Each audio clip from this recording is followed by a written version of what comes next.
গত এক মাস ছিল টলিপাড়ার কাছে দুঃখের মাস বা মন খারাপের মাস। কেন ভাবছেন? গত এক মাসে টলিপাড়াতে শোনা গেছে 5টি বিচ্ছেদের খবর। কারা কারা সেই 5 জুটি চলুন জেনে নিই এই ভিডিওতে। প্রথম জুটি হলেন যিশু এবং নীলাঞ্জনা। যিশু এবং নীলাঞ্জনার 20 বছরের দাম্পত্য জীবনে চির ধরেছে, কারণ অভিনেতা যিশু সেনগুপ্ত বর্তমানে পরকীয়ায় জড়িয়েছেন নিজেকে। স্ত্রীকে ছেড়ে নিজের আত্মসহায়ক সিনাল সুতির সঙ্গে মুম্বাইতে নাকি এক প্রকার সংসার বেঁধেছেন যিশু। সিনাল যিশুর আত্মসহায়কের কাজ করছেন গত 5 বছর ধরে। যিশুর সকল কাজবাজ সিনালি দেখভাল করতেন।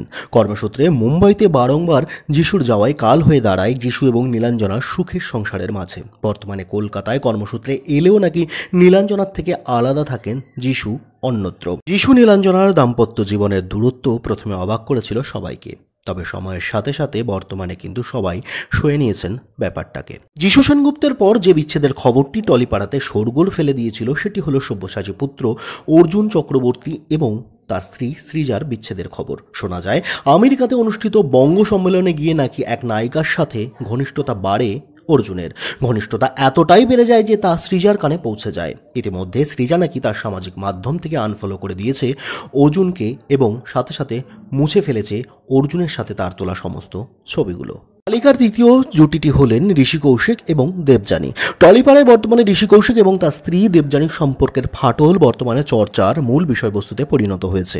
আচমকা অভিনেতা নিজের ফেসবুক প্রোফাইলে একটা ভিডিও পোস্ট করেন, যেখানে স্ত্রীর নাম না করেই তিনি একটি গল্প শোনান, যেখানে তিনি বলেন সেই মেয়েটি নাকি তার স্বামীকে কথায় কথায় চাকরির খোঁটা দেন, স্বামীর ওপর সর্বক্ষণ খবরদারি করেন, কিন্তু খোঁজ খবর নেন না। এমনকি মেয়েটিকে সুস্থ পথে বিচ্ছেদের কথা জানালেই তিনি নাকি থানা, পুলিশ, মহিলা কমিশন এবং বড় কর্তাদের ভয় দেখান।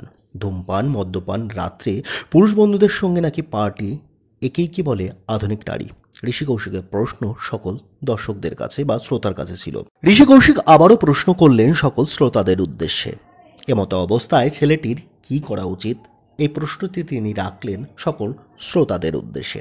এই ভিডিও প্রকাশের পর থেকে নেট জুড়ে নানাবিধ কথা উঠতে থাকে ঋষি কৌশিকের স্ত্রীকে নিয়ে। অবশেষে নিজের সামাজিক মাধ্যমে মুখ খুলতে বাধ্য হন ঋষি কৌশিকের স্ত্রী দেবযানী। তিনি তার সামাজিক মাধ্যমে পোস্ট করেন, বিগত কয়েকদিন যাবৎ আমার স্বামীর সামাজিক মাধ্যমের পোস্ট ঘিরে আমাকে বারবার কিছু অবাঞ্ছিত প্রশ্নের মুখোমুখি হতে হচ্ছে। বিষয়টি তার কাছে, অর্থাৎ তার স্ত্রী দেবযানীর কাছে কুরুচিকর লেগেছে। বিষয়টিতে তার সম্মানহানিও হচ্ছে, এমনটাও তিনি তার পোস্টে জানিয়েছেন। তার কথায় তার বিরুদ্ধে যে কথাগুলো উঠেছে তার প্রতিটি হলো কাল্পনিক এবং প্রতিটি মিথ্যা। তার কথায় তার স্বামী তার সম্মানহানি করে নিজের নিজ উদ্দেশ্য সাধন করতে চাইছেন। কে সত্যি কে মিথ্যা বলছে আমাদের সেটা জানা নেই, তবে তাদের সম্পর্কটা যে ঠিক নেই এটা কিন্তু স্পষ্ট হয়ে গেছে। তালিকার চতুর্থ জুটি হলেন জনপ্রিয় টেলি অভিনেতা অর্ণব বন্দ্যোপাধ্যায় এবং জনপ্রিয় টেলি অভিনেত্রী ঈপ্সিতা মুখোপাধ্যায়। তাদের সম্পর্কের নাকি ইতি টেনেছেন দুজনেই। দুজনের সামাজিক মাধ্যম থেকে উড়ে গেছে দুজনের সঙ্গে একসঙ্গে তোলা ছবিগুলো। এমনকি তাদের দুজনেরই সামাজিক মাধ্যম থেকে উড়ে গেছে তাদের আংটি বদলের ছবিগুলো। এক সংবাদ মাধ্যমে সাক্ষাৎকারের সময় অভিনেতা অর্থাৎ অর্ণব জানিয়েছেন, আমাদের আইনি বিয়ে হবে না, কারণ আমাদের বিচ্ছেদ হয়ে যাচ্ছে। দুজনের এই ব্যবধানটা প্রথমবার নয়। ঈপ্সিতার বড় পর্দায় ডেবিউ করবার সময় বা পা রাখবার সময় কিন্তু আবারও তাদের মধ্যেকার ব্যবধানের কথা শোনা যায়, কিন্তু পরবর্তীতে জল থই থই ভালোবাসা ধারাবাহিক সিরিয়ালটিতে একসঙ্গে অভিনয় করেন দুজনে এবং শোনা যায় তখন নাকি তাদের মধ্যেকার ব্যবধানটা বেশ খানিকটা কমে গেছিল।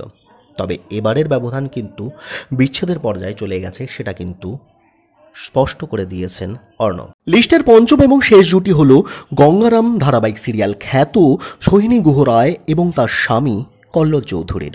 এর আগে দুজনের মধ্যেকার বিচ্ছেদের জল্পনা উঠেছিল আরও একবার, কিন্তু তখন অভিনেত্রী বিচ্ছেদের জল্পনার্থীকে সম্পূর্ণ রকম মিথ্যে বলে উড়িয়ে দিয়েছিলেন এবং শিলমোহর দিয়েছিলেন তাদের একসঙ্গে থাকার ব্যাপারটাকে। তবে এবার যখন সংবাদ মাধ্যম তার সঙ্গে যোগাযোগ করে তখন তিনি কিন্তু এ বিষয়ে মুখ খোলেননি। অপরদিকে অভিনেত্রীর জন্মদিনেও দেখা যায়নি তার স্বামী কল্লোল চৌধুরীকে।